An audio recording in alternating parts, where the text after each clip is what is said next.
Chapter 23. The heavy net forced us to our knees. I struggled to shove it away, to lift it high enough to stand. But the thick rope was rough and cut my hands, and I couldn't budge it. "We've got to get out," Amy wailed. "We've got to keep trying." But we both quickly discovered that the net couldn't be moved. Frightening questions flashed through my mind, too frightened to share with my sister. What if this trap was set many years ago? What if no one checks the trap anymore?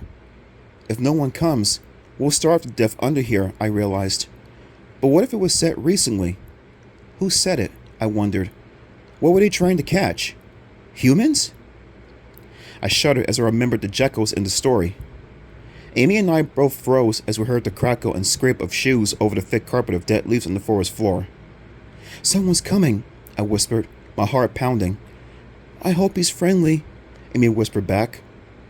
A short, stocky figure stomped up to the net. I gasped as he came into clear view. He wore a shaggy suit of furs. He stood on two legs like a human, but his ears were pointed and poked out through his tuft of black hair like pig ears. He had a man's eyes, but a pig-shaped snout and long walrus tusks descending from his lipless mouth. "Hello?" Amy called out in a tiny voice. "Can you get us out of here?" He stared into the trap, scratching his tuft of hair with long three-fingered hands that ended in short claws. "Hello? Do you speak English?" Amy tried again. The creature grunted in reply, a harsh, raspy sound from deep in his stocky chest. "Please," I started, but a high, sharp yip, yip, yip made me stop. A small four-legged animal came bursting up beside the big creature. It yipped excitedly at us and pawed at the net with slender black hooves.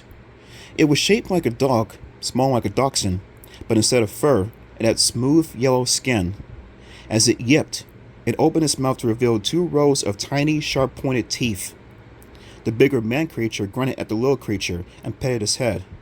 The little dog creature stopped yipping and purred like a cat. The man grabbed the net and began to tug. He's letting us out," I cried. But I was wrong. He kept Amy and me tightly wrapped up inside the net and began to tug us through the forest. We couldn't slip free. The man had incredible strength.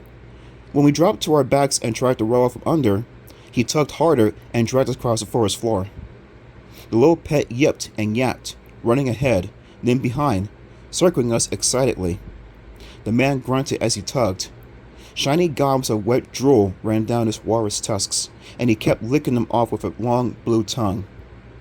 Amy and I bumped and stumbled and staggered and slid under the weight of the net. Finally, the man stopped tugging and let go.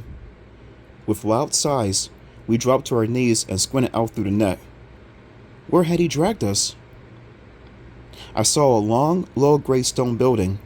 It had a narrow door at one end, no windows. His house? Grunting loudly, licking his tusks, the man stepped up to a smaller stone structure at the near side of the house. He pulled down a wide door in the front. Flames shot out of the opening, leaping toward the sky.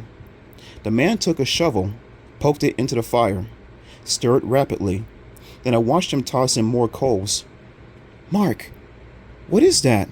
Amy whispered. I swallowed hard.